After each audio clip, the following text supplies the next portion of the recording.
من لا نبي بعده وعلى آله وأصحابه ومن والاه. السلام عليكم ورحمة الله. Okay. So ngayon nandito sa panibagong kwento ng isang propeta, walang iba kundi si propeta Yusuf alayhi salam.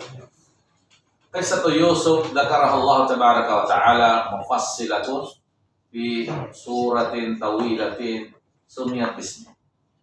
Ang kwento ni Yusuf alayhi salam ay binanggit Allah sa isang mahabang sura mismo na pinangalan mismo sa kanyang pangalan. Sura Yusuf, Prophet Yusuf. Ito yung detalyadong kwento niya.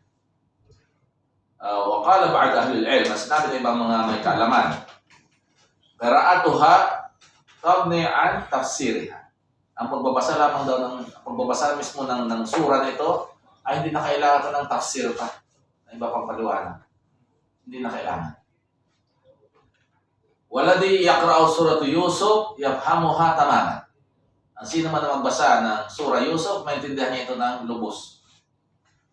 Wa ma tahtaj ila tafsir. Hindi na kailangan na paliwanag pa ang tafsir. Lakin at-tafsir ya'ti bi dhikri al-fawaid wa ba'd al-nukat wa ba'd al-ashya' allati tahtaju ila tawdih zaid. Ngunit ang tafsir ay maaring kailangan para bangkitin pang ibang mga benefits na makuha sa sura na ito at mga iba pang mga bagay na kailangan ng karagdagang paliwanag. Pero wama jumlah al-qissa, ngunit sa tungkol sa kwento na ito, maliwanag na talaga sa bawat isa. Wadihatun likulli ahad. Maliwanag na. Kaya dyan, ang mga nagbabasa nito ay nakaramdam sila ng satisfaction kapag nabasa sa Yusuf, insyaAllah, sa pagbabasa lamang ng sura na ito. Ang sura Yusuf ay nandito ang buong kwento ni Yusuf alayhi salam. Nandito yung mga rulings, nandito yung mga wisdom at ang mga manners. Ang kuha natin dito sa sura na ito. Rulings, wisdom, and manners. Batas, kaalaman, at mga pag-uugali. Dito rin makikita natin ang tungkol sa mga plano ng mga babae. Bakit ang ingay po na bakit mga babae? Grabe talaga kayo. Nakaka-relate ba ito? Makikita na nakaka-relate sa babae. Okay? Andito yung mga plano ng mga babae, ang mga kanilang mga balak. Ganoon din ang mga balak o mga plano ng mga kalalakihan. Bakit mga babae naman nabanggit na may masamang plano sa sura Yusuf? Ang kalalakihan nila, yung mga kapatid niya mismo. Iba naman yung gusto. Yung lalaki yun. Iba ka magbabae talaga. Ang babae ka agad suwada. Okay? Dito ay makikita balak, mga strategies at ang magandang kahantungan ng isang taong matuwid. Parang kwento lang na Fernando po, papaapi-apila sa simula, pero sabi wal akhiratu lil muttaqin, the good end is for the pious. Okay? Dito, kahit tayo dito sa mundo, hindi naman dito ang pamumuhay natin ito maaliwalas. Natihirap ka rito, minsan may mga iba sa atin may walang matulugan. Kasi alam natin na ang buhay dito sa mundo ay pansamantala lang.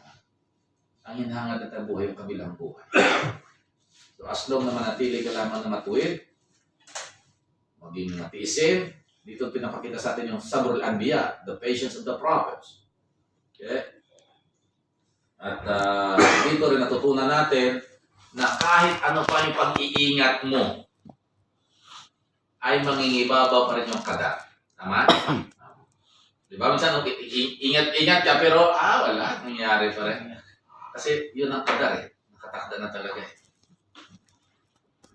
Diba? Dito makikita natin dito. وكذلك أمور أخرى كثيرة سنجدها واضحة جلية. Marami pang mga bagay na matatagpuan natin dito, mga maliwanag na ito sa nakapagtataka na kwento ni Propeta Yusuf alaihi salam. Okay. At-taarif ni Yusuf. Sino si Yusuf? Ano information kayo? Ano ba ang pagkilala niyo kay Yusuf? Pugi. Yun lang. Mukha ni Sulaiman. Yan si Yusuf, nakasandalo sa ano? Masya. Su'ila Rasulullah sallallahu alaihi wasallam an Yusuf. Si Prophet Muhammad sallallahu alaihi wasallam ay tinanong siya tungkol kay Yusuf. Okay? Faqal, huwa al-Karim, Ibnul Karim, Ibnul Karim, Ibnul Karim. Allahu Akbar. He is a noble, a son of a noble, a son of a noble, and a son of a noble. Siya ay taong marangal, anak ng isang taong marangal, anak ng taong marangal, anak ng taong marangal. So, ang lahi niya marangal. Sino tutukoy dito? Siya si Yusuf, ang tatay ni propeta rin si Jacob. Si Jacob ay anak ni Ishak, na isang propeta rin. At si Ishak ay anak din ni Ibrahim. Diba? Kaya puro marangal. Kaya tinanong si Prophet Muhammad sallallahu alaihi wasallam si Yusuf, yun ang description niya binigay. Okay? He's a noble person, son of a noble person, son of a noble person, son of a noble person. Okay? Duriyatan ba'duha min ba'd. Masya Allah. Napakagandang lahi. Itong lahi ni Yusuf a.s. ويوسف عليه السلام كما أخبر النبي صلى الله عليه وسلم في الحديث الذي أخرجه الإمام مسلم في صحيحه أعطاه الله الشطر الحسن سبحان الله شطر الجمال لا يمكن لأحد منا أن يتصور هذا الجمال سبحان الله si Yusuf alaihissalam ay pinaalam din ni Prophet Muhammad sallallahu alaihi wasallam sa atin sa hadith na nabanggit sa Sahih Muslim na siya daw ay binigyan ng kalahati ng kabutihan ng buong mundo. Kalahati ng kabutihan sa buong mundo binigay kay Prophet Yusuf alaihissalam. Masya Allah. Bakit? Sa kanyang kapugian. Kalahati na. Subhanallah. Na walang sinaman ang may kakayahan sa atin na i-describe ang kanyang kapugian. Okay? So, sapat na sa atin na malaman na pugi talaga siya, sabi rito sa libro na ito, وَيَكْفِينَا أَنْ نَعْرِفَ أَنَّ نِسَاءَ لَمَا دَخَلَ عَلَيْهِنَّ يُوسُفَ قَطَّعْنَا أَيْدِيَهُنَّ. Sapat na sa atin malaman kung gaano talaga kapogi si Yusuf, nang si Yusuf ay dumating, pumasok doon sa mga kababaihan, ha? Sugatan. Hiwa niya ng kamay nila. Ganon kapogi. Talagang Sulaiman talaga. Si Daud. hindi. Wala pala si Yaya, no? Wala. Dalawang yaya. Ano yung yaya? Si Yusuf pala sa Yaya. Subhanallah, wala. Kaya sabi nila ng mga babae, ma hada bashara in hada illa malakun karim. Anong klaseng tao to? Hindi to tao. Anghel. Anghel ito eh. Subhanallah. So, ibig sabihin, ang anghel talaga maganda. So, dahil sa kanyang kagandang lalaki, itong sabi ng Prophet Muhammad sallallahu alaihi wasallam na binigay sa kanyang kalahati ng kabutihan. Okay. Ang kapugian, binigay sa kanyang kapugian, panloob at panlabas. Panlabas, yun nga na-attract yung mga babae sa kanya, at ang panloob, na mayroon siyang takot kay Allah subhanahu wa ta'ala. Kaya nung tinukso siya ng talagang umiiwas siya, tumakbo siya palabas. Huwag si Sulaiman, tatakbo yan. Wala. Palapit. Hindi. Tatakbo naman si Sulaiman palayo. Pero sabi niya, magantay ka. Balik ako dyan. Kaya maligo lang ako. Maliligo lang Sulaiman. So kita niyo yung niya, kabutihan ni Yusuf a.s. Panloob at panlabas. Maganda siya panlabas. Yung physical appearance niya maganda. Ganon din ang kanyang inward appearance. Allahu Akbar. Subhanallah. Kaya sabi ko, nung binabasa ko kahapon na review ko yun, so, maganda talaga. Kaya, sinabi na Allah subhanahu wa ta'ala sa simula ng sura na ito, ang pinakausap kasi rito ng Allah subhanahu wa ta'ala ay sino? Prophet Muhammad sallallahu alaihi wasallam. Di ba ang Quran, pinahayag kay Prophet Muhammad sallallahu alaihi wasallam? Okay? Kaya sabi rito, Surah Yusuf. Ito. Wala tayo.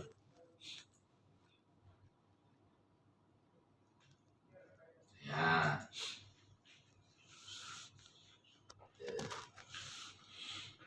Inna anzalnahu Qur'anan Arabiyyan la'allakum ta'qilun. Okay. Nahnu naqussu 'alayka ahsanal qasas bima ahana ila hadha al-Qur'an. Okay. Ikaw Muhammad sallallahu alaihi wasallam, we relate to you. Pinapaalam namin sa iyo Muhammad sallallahu alaihi wasallam ang pinakamainam na kwento sa buong kapahayagan na ito ng Quran. Na bago pa ang Quran na ito ay wala kang alam sa mga pangyayari. Walang alam. Kasi nandun siya sa disyerto eh. Sabi ng Allah sa kanya rito, nahnu naqussu 'alayka ahsanal qasas. Si Allah pinakausap sa Prophet Muhammad sallallahu alaihi wasallam. Ipapaalam namin siyang pinakamainam na kwento. Wa 'ala sahih anna ahsanal qasas laysat qissat Yusuf. Okay? Ayon sa tamang opinion na ang tinutukoy dito na pinakamainam na kwento hindi lamang kwento ni Yusuf alayhis salam. Wa innamal maqsud kundi ang tinutukoy dito jamal qasas, ang lahat ng mga kwento na naqussu 'alayka ahsanal qasas ay kwento ni Yusuf, kwento ni Ibrahim, kwento ni Musa, kwento ni Isa, kwento ni Shu'aib, kwento ni Adam, kwento ni Saleh, kwento ni Hud, kwento ng mga propeta. Sabi ng Allah sa Prophet Muhammad sallallahu alaihi wasallam, nahnu naqussu 'alayka ahsanal qasas. We will relate to you the best story. Hindi yung gawa-gawa lang. Okay. Bidayat qissat Yusuf alayhi salam, ang simula ng kwento ni Yusuf alayhi salam. Bidayat qissat Yusuf salawat al-Masih, indama ra'a ru'ya ajiba. Nagsimula ang kwento ni Yusuf alayhi salam nang makakita siya sa kanyang panaginip ng isang very strange na panaginipan niya. Okay? إذ قال يوسف لأبيه يا أبت إني رأيت 11 كوكبا والشمس والقمر رأيتهم لي ساجدين قال يا بني لا تقصص رؤياك على إخوتك فيكيدوا لك كيدا إن الشيطان للإنسان عدو مبين. So nang sinabi ni Yusuf sa kanyang ama, sabi niyo, aking ama, patotohanan nakita ko sa panaginip ang 11 ka mga planeta at ang araw at ang buwan, nakita ko sila nagpatira sa akin. So, sabi ng tatay niya, kala bunay, anak, huwag mo ikwento sa mga kapatid mo nakita mo. Dahil magbabalak sila na masama sa iyo. Dahil katotohanan si Shaitan ay malinaw na kalaban ng tao. Arafa Yaqub lama a'tahu Allah. So nalaman to ni Yaqub mismo, kasi propeta rin siya eh. Okay? Na ang nakita ng kanyang ama, ng kanyang anak ay totoo talaga. Isang prophecy, isang revelation, isang kapahiyagan. Okay? Wa'araf annaha bushra nubuwah. It is a prophetic inspiration, revelation, glad tidings. Okay? Na alam ni Yaqub alayhi salam wa anna Yusuf sallallahu alayhi sayakun nabiyya. Na itong si Yusuf ay bandang huli magiging propeta. Kaya nangyari, bakit nasabi niya sa anak niya, fakhafa alayhi min ikhwati. Natakot siya sa kay Yusuf laban sa kanyang mga kapatid. Kaya nang sabi niya, la taqsus ru'yaka ala ikhwati. Kaya kido lang kakayda. Winarningan niya. Huwag mo ikwento sa mga kapatid mo. Dahil pagbabalakan kanila na masama. Okay?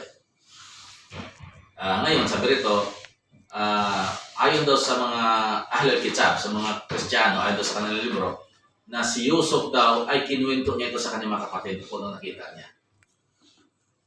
Okay? Wallahu subhanahu ma dzakara lana dzalika. Pero hindi binanggit Allah sa atin sa Quran, big sabihin na nagkwento si Yusuf sa kanyang mga kapatid. Pero ayon sa Biblia daw, ay ang kwento ay pinaalam daw ni Yusuf sa kanyang mga kapatid kung ano yung nakita niya. Okay. وَظَاهِرْ أَنَّهُ اسْتِجَابَ لِأَمْرِ أَبِيهِ. Kaya ang malinaw dito ay sinunod niya ang utos ng kanyang ama na ano? Huwag sabihin sa kanya mga kapatid kung ano yung kanya napanaginip. Bahala din mga Biblia diyan kung anong pinag sa atin. Magbasa tayo sa Quran na masunurin si Yusuf sa kanyang ama, hindi niya kinuwento. So, ito yung kwento sa Sura Yusuf. Ayan. Aking ama nakita ko. 11 stars. And sun and the moon. Sabi tatay niya, anak, huwag mong sabihin. Yeah. Kaya ito sabi sa kanya, ikaw ay pinili ng Diyos, ng Allah, at tinuruan kanya na, anong tawag doon, interpret ang mga panaginip at iba pang mga bagay. Okay? Upang makumpleto niya ang kanyang pabor sa iyo, okay? At sa iyong mga ama, si Ibrahim at si Ishak. Ano, pagkain mo agad? Diyan ha? Masya Allah.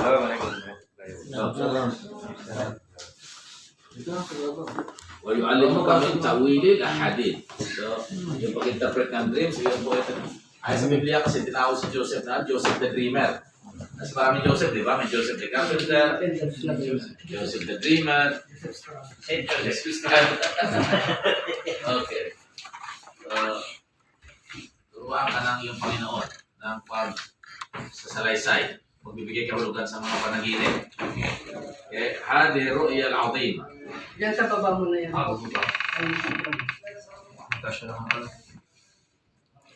Yung attendant. Okay?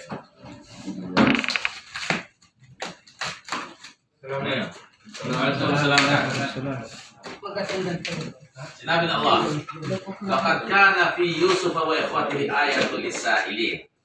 Katotohanan sa kay Yusuf, okay, at sa kanyang mga kapatid ay mga palatandaan ng mga aral sa sino mang nagtatanong. Okay?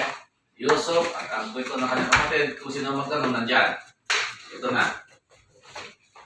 Ayat, bayinat, wadihat, wa alamat, ala sidqi Muhammad sallallahu. Ito ang kwento ni Yusuf at ang kanyang mga kapatid ay mga aral, mga malinaw na mga palatandaan tungkol sa pagiging makatotohanan ni Prophet Muhammad Sallallahu alaihi wasallam. Okay. Okay. Paano? Rajul Ummi Asha fi Makkah. Si Prophet Muhammad sallallahu alaihi wasallam siya siyang lalaki na illiterate, hindi marunong pumasok sumulat, na nanirahan sa Makkah. Hindi siya lumabas doon maliban lamang sa maikling panahon na siya ay naging para sa isang negosyo. Una, nung dinala siya ng kanyang tiyuhin sa Syria, doon na pinabalik agad kasi may nakita din signs sa kanyang balikat na siya ay propeta. So sabi ni Buhaira, balik mo yan kasi propeta yan. Yung mga ulap na sumusunod sa kanya, bigyan siya ng liliw. At nung nagsimula na siya magtrabaho, si Prophet Muhammad sallallahu alaihi wasallam sa kay Khadija, na siya nag-manage ng negosyo ni Khadija. So siyempre, lumalabas siya sa Makkah. Yun lamang ang paglabas ng Prophet Muhammad sallallahu alaihi wasallam. Kaya wala siya idea kung ano yung mga kwento ng mga nauna sa kanya. Ay sabi ng Allah sa Quran, "Laqad kana fi Yusufa wa ikhwati ayatul lis-sa'ilin." Ito ay mga lesson sa mga nagtatanong. Okay?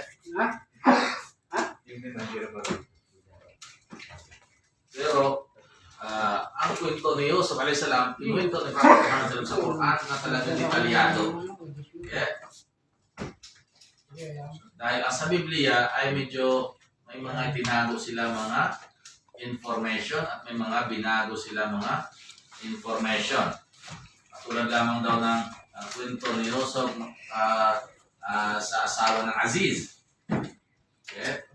Wala sa Biblia, pero sa Quran nabanggit. Okay? Ito ay mga palatandaan ng pagiging matapat ni Prophet Muhammad sallallahu alaihi wasallam. Kaya ito ang kwento ni Yusuf alaihi salam. Ayatul Sa'ilin alladina yas'aluna ka'an akhbar ma qad sabaq. Ang mga nagtatanong kung ano yung mga pangyayari, mga nakalipas na mga pangyayari, ito yun. Okay. Bidayat al-bila ma'a ikhwat Yusuf. Nasimula ang pagsubok kasama ang mga kapatid ni Yusuf. Sabi ng Allah sa Quran, إذ قالوا ليوسف وأخوه أحب إلى أبينا منا ونحن عصبة إن أبانا لفي ضلال مبين.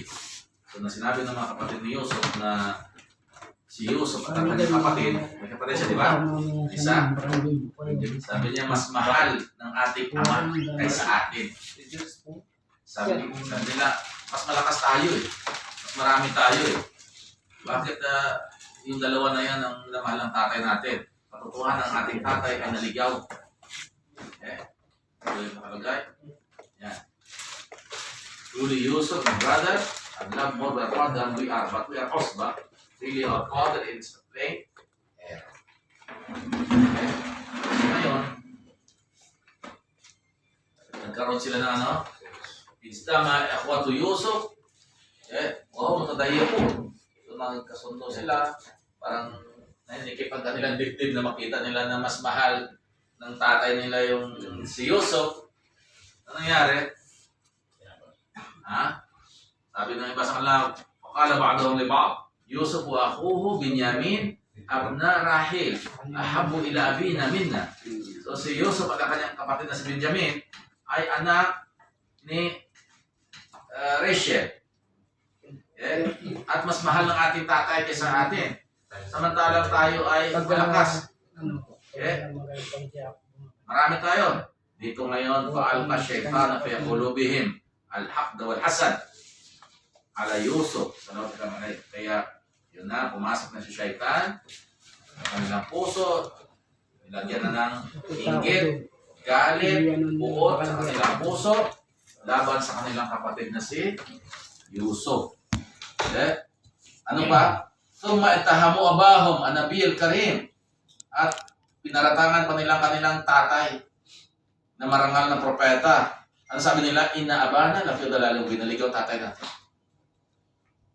Nagkamali tatay natin. Wa hada la yaquluhu anbiya abadan. Kung ang mga anak ni Jacob ay tunay ng mga propeta, ay sa paniwala ng iba, hindi ito magsasalita ng maghihinanakit sa kanilang tatay. So, pinaratangan ng tatay nila na ano. Okay? So, ito, dahil sa Allah SWT ay, ang mga propeta ang pinadala niya ay mayroong mataas na moralidad, hindi mga ingitiro, hindi mga masasamang tao. Sabi ng Allah SWT, lian Allah tabaraka wa ta'ala yakhtarul anbiya mundu na'amati alfa. Kilala ni Allah SWT ang kanyang mga propeta, kilala niya ang kanilang pag-uugali hanggang sa kailalim-ilaliman ng kanilang kuko. Alam, Allahu a'lamu haythu yaj'alu risalat. Alam ni Allah ang kanyang ipagkatiwala ang kanyang mensahe. Ngayon, wasual mo na. Ito may tanong ngayon. Hal kana Yusuf fi'lan ahabba ila abihim minhu? Tanong daw dito, totoo ba talaga na si Yusuf ay mas mahal ng kanilang ama kaysa kanila?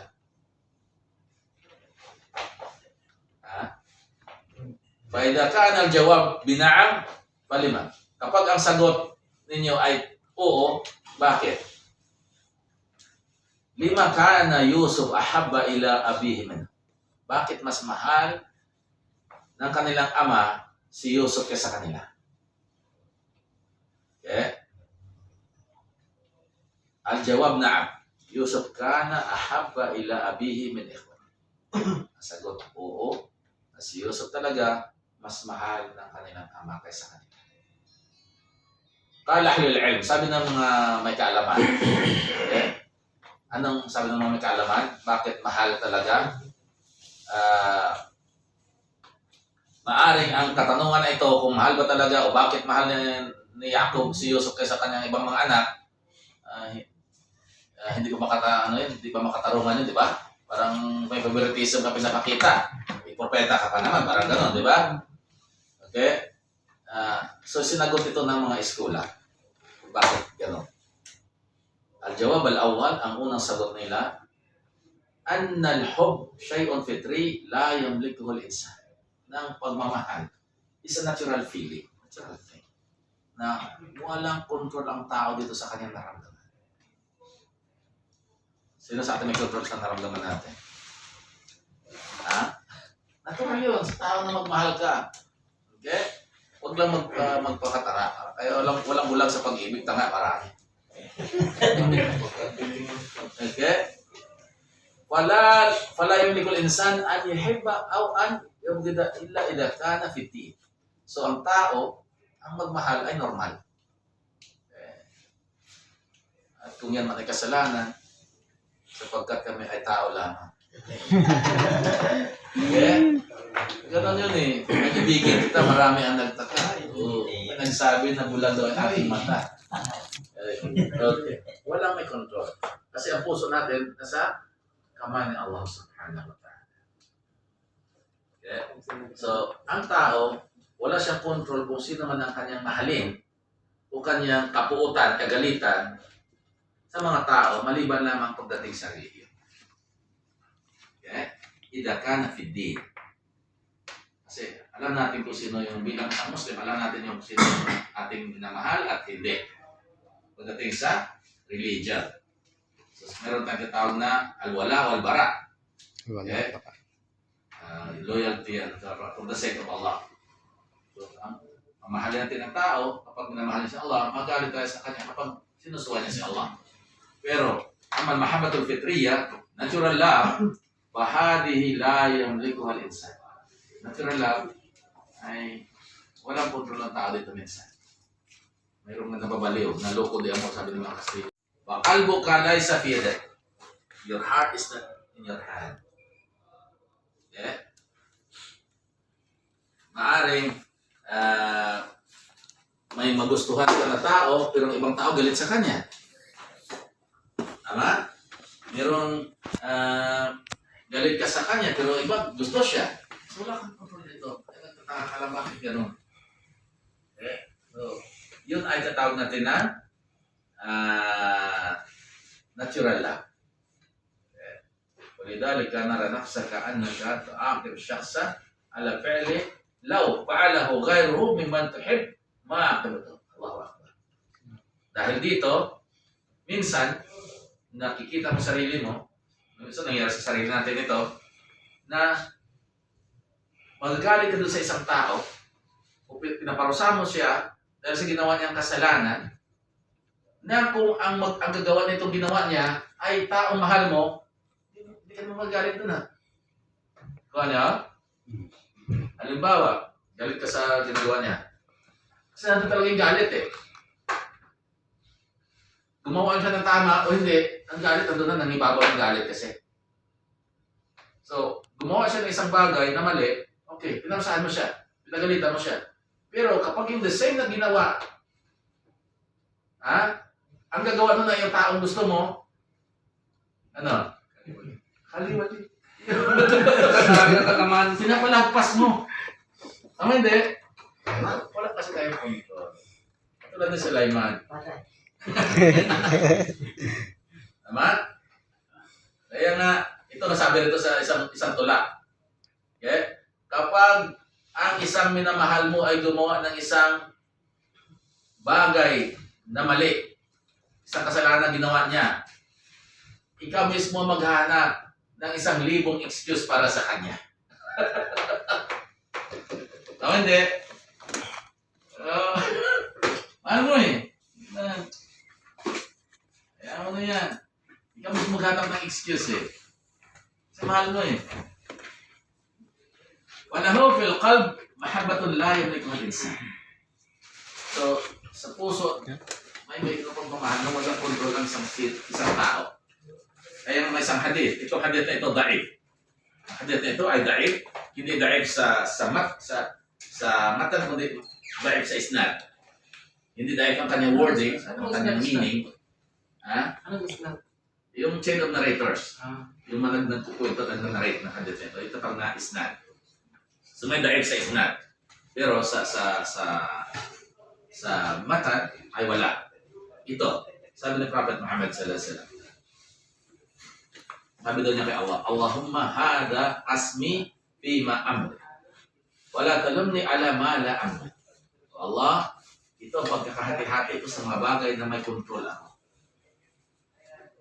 Pero huwag mo akong parusahan sa mga bagay na wala akong kontrol. Okay? Sa puso. Kaya kahit siya, sa mga asawa niya, ay talaga siya ano doon. Di ba? Kahit sa atin. Kung may kontrol ang asawa mo, meron ka Patingin si Yayos. Ha? Pero huwag mo namang ipakita sa ano, sa mamaya alive pa. Hindi naka-live. Alive? Hindi naka-live. Kung mahal mo yung isang asawa mo talaga ng higit sa iba, huwag mo ipakita. Sa'yo na lang. Sa'yo na lang. Sarili mo na lang. Normal yun. Meron ka tawag na apple of the eye mo talaga. Normal yun. Pero huwag mo naman, huwag mo namang iparamdam sa iba na itsapuera sila. Okay? Huwag mo iparamdam kasi baka mamaya, lulutuan ka, ang dami namang bitsin. Follower sila sa iyo si Ustad. Oo. Tapos sasabihin mo, bago ka mamatay, sabihin mo, mahal, may pagtatapat ako sa'yo. Ano yun? Nanonood yan sa iyo ngayon. Tapos sabihin na, may pagtatapatin ako sa'yo dahil nilasod kita. Alam mo pala nakasabi. So, ganun, huwag natin ipakita sa mga asawa natin na wala tayong control dyan eh. So, Falqasdo anna Yaqub alayhi salatu wassalam kana yuhibbu Yusuf hubban fitriyan. Na ano dito na si Yaqub ay ang pagmamahal niya kay Yusuf isa natural lang. Wala siyang kontrol. Okay?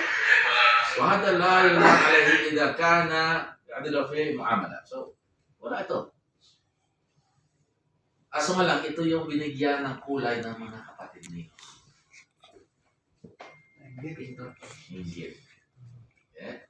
Yan ang unang sagot ng mga scholar kung bakit mahal na talaga. Pangalawa, al-jawab at-thani. Dahil sobrang sin. Bata pa yung sina Yusuf at ang kapatid niya. Kasi di ba sila muli pinanganak? Ang bunso pala si Ustad? Oo, mabunso sila. Okay? So, alam natin na si Rahel o si Rachel ay pinanganak niya si Yusuf at ang kanyang kapatid pinakahuli. Nakahuli si Benjamin. Okay? So, pahuma sa Iran, they are both young boys. Maliit pa sila. Wahada amrun fitri, filkal. This is natural thing. Bilang ama, di ba? Medyo mas special sa'yo yung bunso mo. Ha? Bunso ka na ba? Dami na anak ko siguro ay. Panganay ka muna bago masabi. Sabi ko, depende sa pagkuhan ng nanay. Wala ka pang panganay, bunso ka na ito sa akin natin. Okay, sabi mo. So dito sa pakitungo sa mga sa bunso ay malinaw na mas mahal talaga niya ang bunso. Okay? Kasi ito yung mga kuya niya ay malalaki na. Kaya ito nag-isip ng masama ang mga kapatid. Nagsilos sila, nainggit sila. So anong unang dahilan ay talagang natural yun. Pangalawang dahilan, dahil maliliit sila, bunso sila. Pangatlo, so ilang imra'at, may isang nanay, may isang babae, ina, na tinanong siya. Sabi sa kanya, sino ang pinakamamahal mo sa mga anak? Marami siya anak eh. Man ahabu awlad ilay. Sino pinakamamahal mo sa mga anak? Sabi ng babae na ito, yung may sakit hanggang siya ay gumaling. Diba yung nanay, kapag may sakit tayo, binibigyan natin siya kasi mga malusog, di ba? Sabi niya, yung anak ko na may sakit, hanggang sa siya ay gumaling. Okay? Ano pa sabi niya? Wal musafir hatta ya'ud.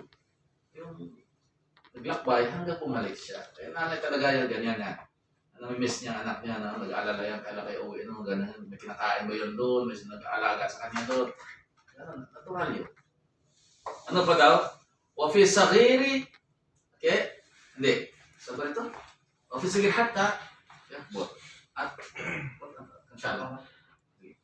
At ang maliit hanggang sa siya ay lumaki. Natural yun. Okay? So, sabi rito, fahad amron tabi'i daiman. This is a natural thing, always. Palagi na ito talaga. Natural ito.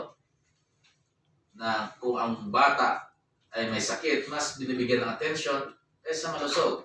Di ba? Nung may sakit na, binibigyan ng Royal, Skyflex. Pero pag wala, bahala ka dyan. Di ba? Kung may sakit, bibili natin, mangutang sa tindahan ng Skyflex at Royal. Oo, may straw pa. O, pipilitin ka talaga. Pero pag malusog ka, wala. Walang sakit. Natural. Natural talaga yun. Okay? Sabi rito, fatajid al-um aw al-ab yufakiran fil ghaib akthar min al-hadir. At makita natin na yung nanay at tatay, mas naisip nila yung mga anak nila na wala sa bahay nila kaysa nandun sa bahay. Alala sila. Lalo sa panahon natin ngayon, di ba? Ang adik na kalat sa sa Calis, Pilipinas. So naisip ka pag hindi pa nakauwi yung anak mo, nag-aalala ka na. Di ba? Pero kung nandiyan pa sa bahay, wala na. Laro-laro na kayo ng mobile dyan. Di ba? Ano pa? Kapag may sakit, ganun. Okay? Hada amron tabi'i pinitsan. This is a natural thing for everybody. Pang-apat na sagot ng mga eskola. Bakit mahal ni Yakob ang kanyang anak? Kasi Yusuf at ang kanyang kapatid.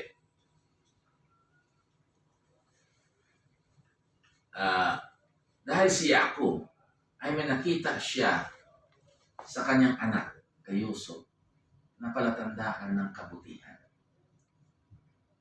Palatandaan ng kabutihan, kagaya sabi ng Prophet Muhammad sallallahu alaihi wasallam, binigay sa kanyang kalahati ng kabutihan sa mundo. So, propeta si Yakob, nakita siya na palatandaan na itong anak na ito ay mabuti. Okay? Panlabas man at panloob, nandiyan ang kabutihan sa kanya. So, ano niya, na minamahal niya ito bilang protection. Ayaw niya mapahama. Kaya kailangan niya proteksyonan. Okay. Panglimang sagot nila, dahil sa nakita ni Yusuf alayhis salam sa kanyang panaginip, okay, alam ni Yakob, okay, na ang kanyang anak na si Yusuf na ito ay magiging propeta later on. Okay? Kaya bibigyan niya ito ng sapat na pangalaga, atensyon, proteksyon, at natatakot siya para sa kanyang kaligtasan, okay? Dahil dala-dala niya ang kabutihan. Okay? At naiulat din na ang ina nila, inna umuhuma kad mata. Namatay na rin ang kanila nanay kasi. Okay? So, ito yung pang-anim daw na sagot kung bakit mas mahal ni Yakob ang kanyang dalawang anak dahil nga wala ng nanay. Okay?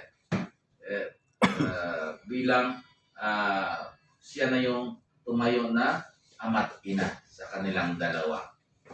Okay? Binigyan talaga ng pinakita niya ang pagmamahal ng isang ina sa kanila. Kasi walang silang kinalakihan. Ina. Okay. Ngayon, anong oras na ba? Kainan na? Wala pa?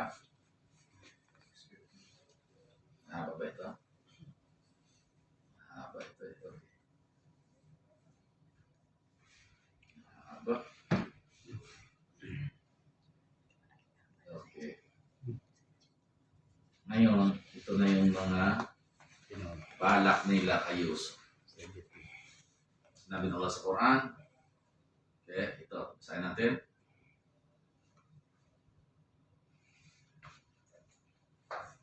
sabi ng mga kapatid niya, katotohanan na si Yusuf at ang kanyang kapatid ay mas mahal ng ating ama kaysa atin. At tayo ay malaking grupo. Ang ating ama ay naligaw. Ito mali. Mali talaga tatay natin. So, may problema. Ano problema? Inggit. Okay? Andyan.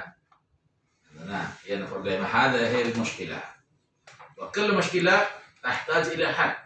Sa bawat problema, kailangan ng solusyon. Okay, anong solusyon na naisip nila? Tapon. Uqtulu Yusuf. Okay? Solusyon nila? Yun ang solusyon na naisip nila. Okay? Uqtulu Yusuf. Hada huwa al-hal. Okay? Mayroon pa silang alternative. Awit rahuhu. Okay? Oh, sabi nila, or kung hindi patayin ay tapon sa ibang lugar. Tapon sa ibang lugar. Okay, ayan na. Andyan ang muskila, andyan ang hal. Okay? Anong resulta? Bakit gigaw nila ito? Ha? Yakhlu lakum wa abikum upang makuha ninyo yung pabor ng inyong ama.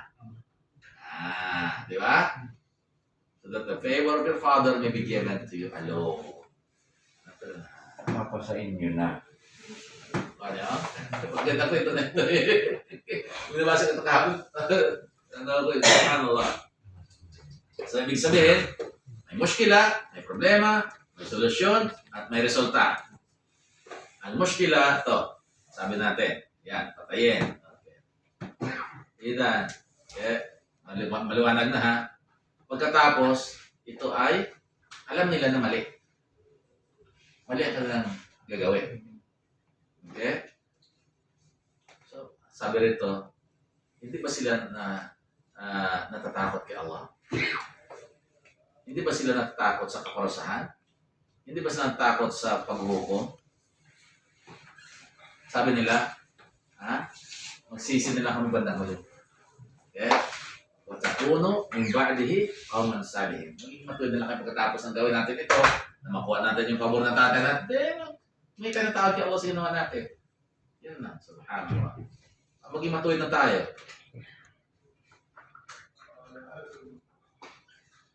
Pagkatapos tayo si Yusuf o itapon natin siya sa ibang lugar, ay makuha natin ang pabor ng ating ama, okay? Ay ano na, humingi ng kapatawaran kay Allah subhanahu wa ta'ala at maging matuwid tayo. Fahal hadil mushkila yahtaju halu ila qatli Yusuf. Ito problema nila na inggit nila sa kay Yusuf. Dahil mahal ng kanilang ama si Yusuf at ang kanyang kapatid. Kailangan ba talaga patayin nila si Yusuf bilang solusyon? Problema nila. Ito ba solusyon? Hindi dapat di ba? Hindi dapat So, hindi nila kailangan patayin. Ano nila daw? Tapo nila sa hindi sa ibang lugar. Tapos balon. Okay? Yun na. Lidhalika alqu Yusuf fil jub. Okay? Ngayon, ginawa nila ito. Nakuha nila yung pabor ng tatay nila? Hindi. Wala. Ano sagot ng tatay nila sa kanila? Bal sawwalat lakum anfusakum amra. Sabrun jamil. Sabi ng Allah sa Quran dito sa same surah. Nagkamali sila ng akala nila na akala nila ay makukuha ng pabor ng tatay nila, pero ang sabi sa kanila,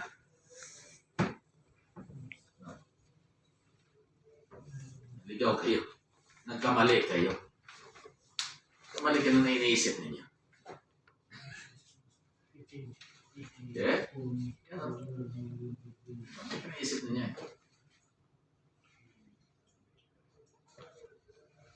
Yan na, kaya Allah na lang, tulong ni Allah.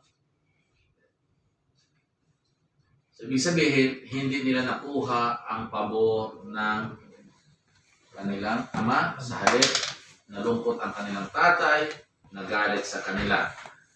Sabi sa kanila, nagkamali kayo. Hal tabu ila Allah tabaraka wa ta'ala. Sisi ba sila sa kanilang ginawa? Wala pa. Wala pa nung panahon na yun. Hindi pa. Kaya sila nagsisi noong noong sabi nga sa ating mga matatanda, bumaliktad na yung pao. Nabaliktad na sitwasyon. Okay? Noong nagkaroon ng gutom, ng drought, at naging pinuno na si Yusuf, doon nila pinuno na si Yusuf, doon nila inaamin ang kanilang pagkakamali. Okay? Ito yun. Doon sila humingi.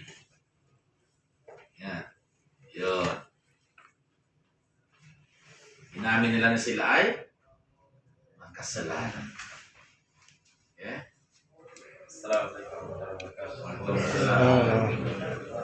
So, inamin ng kasalanan kay Yusuf sa tatay nila. Ha? Tatay mo nang humingi din ng kapatawaran? Hindi. Kay Yusuf lang, ito sabi ng Allah. Okay. Humingi sila. Sabi nila, o aming ama, hingi mo kami ng kapatawaran kay Allah sa aming kasalanan. Matutunan na kami ay kasalanan. So, plano nila na kapag nakuha nila yung pabor ng tatay nila, doon sila magsis, pero wala Wala nangyari. Okay, ngayon, itong katanungan. Hal yajuzu li kulli ahad idza arada an qadimu ala maksiyah an yaqul af'al maksiyah thumma tu. Pwede ba? Napahintulutan ba sa alin? Sino mas sa atin dito? Halimbawa, gagawa ko ng kasalanan tapos magsisisi na ako. Hindi, gagawin naman natin. Kasi ang akala natin gagawin natin na yun ay tama Di ba? So hindi po pwede na may kilala ko POA ko dati sabi niya, hindi. Magsisisi na ako ngayon bago ko gawa kasi para matay ko na mali sabi sa huli pagsisisi. Magsisisi na ako ngayon. So pwede ba yun na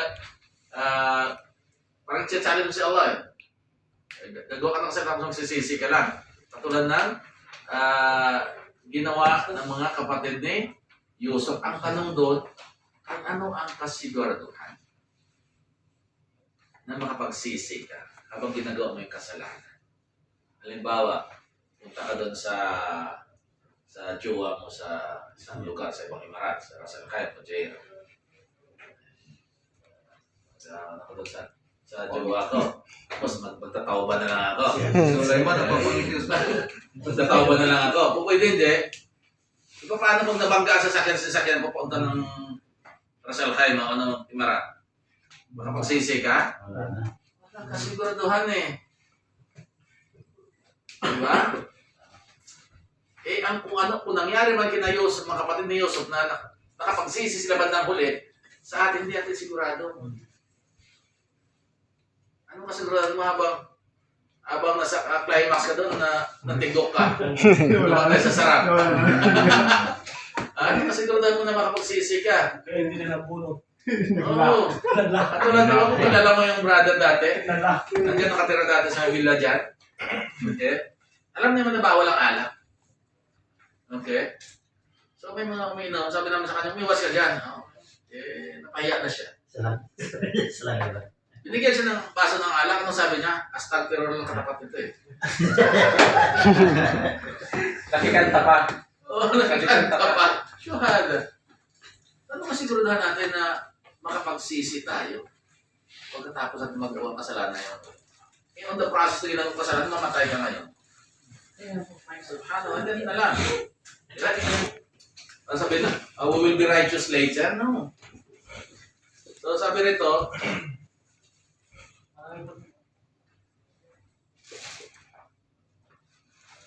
may kasabihan dito na yung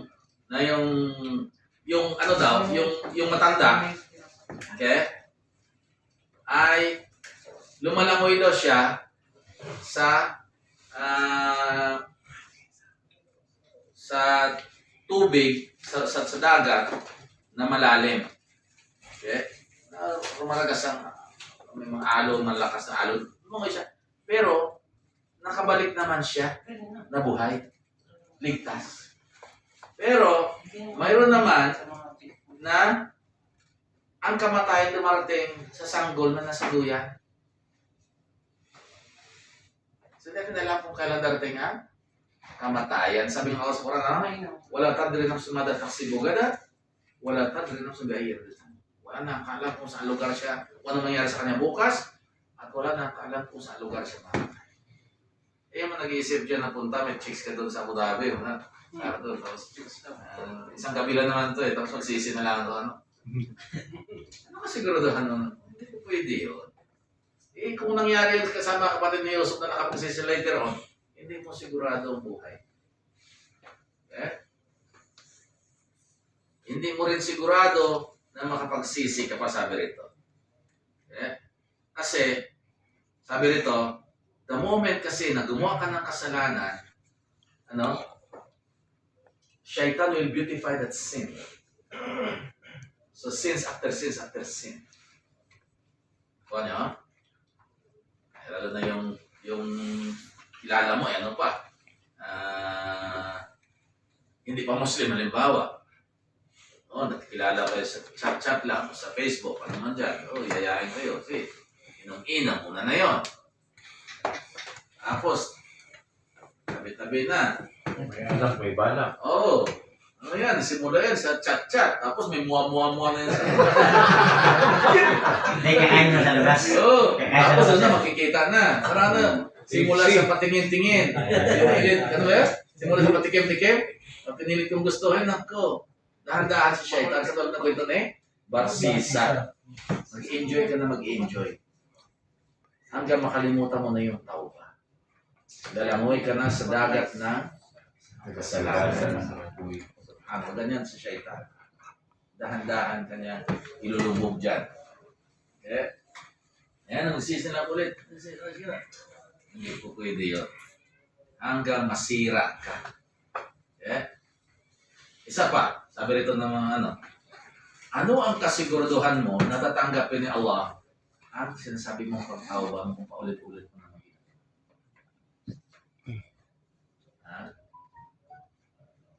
Ano sabi ng Allah sa Quran? Kita ko sa inyo.